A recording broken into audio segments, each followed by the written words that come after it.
Welcome to Rome Tips. Don't forget to subscribe and hit that like button for more content like this. All the links mentioned in this overview are down in the description below. This video covers my personal experience with Sopra Banking Software. Review my usage experience. Sopra Banking Software. Review my usage experience offers a comprehensive overview and user insights into Sopra Banking Software. It's aimed at banking professionals, IT managers, and anyone considering implementing or evaluating Sopra's banking solutions.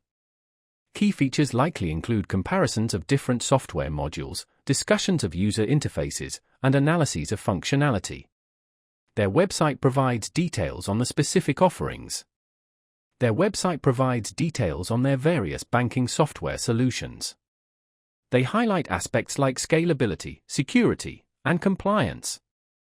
While pricing isn't explicitly detailed on the surface, the focus seems to be on enterprise-level solutions, suggesting a tailored pricing approach.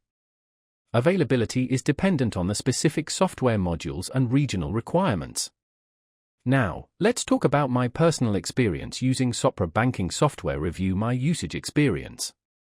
I accessed the review through a link shared on a banking technology forum. Getting started was straightforward. I simply clicked the link and began reading. Navigating the review was easy. It was well structured with clear headings and subheadings that helped me quickly find the information I needed. I particularly focused on the sections discussing the core banking system and its integration capabilities. The review provided detailed screenshots and explanations, which were really helpful in understanding the software's functionality. The performance was excellent, the website loaded quickly, and the information presented was clear and concise.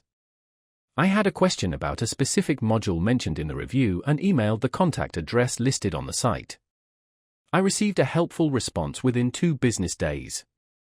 I was really impressed by the depth of information provided. The reviewer clearly had extensive experience with the software. One minor drawback was the lack of interactive elements, such as video demonstrations. It would have been helpful to see the software in action. Overall, I'm quite satisfied with the review. It provided a thorough and unbiased assessment of Sopra Banking Software, allowing me to gain a good understanding of its capabilities before making any decisions. That's my overview of Sopra Banking Software. Review my usage experience. If you found this helpful, please give it a thumbs up and subscribe to Rome Tips for more reviews and tech tips. Check the description for any relevant links. Thanks for watching.